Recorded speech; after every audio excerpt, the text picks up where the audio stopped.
ഒരു സിമ്പിൾ കാര്യം പറയാം.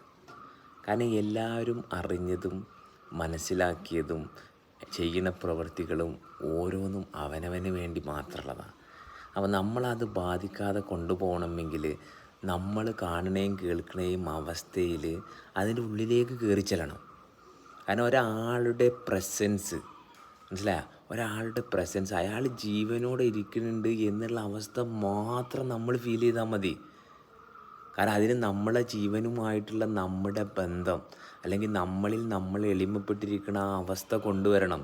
കാരണം ഞാനോ നിങ്ങളോ ചെയ്യുന്ന പ്രവൃത്തിയല്ല നമ്മളെ നിലനിർത്തുന്നത്.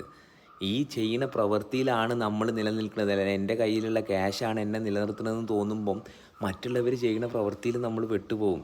ഈ പ്രപഞ്ചം ഇങ്ങനെ പ്രവർത്തിക്കുന്നത് കൊണ്ടാണ് നമ്മൾ ഓരോരുത്തരും ഓരോ കാര്യങ്ങൾ ചെയ്യണത്.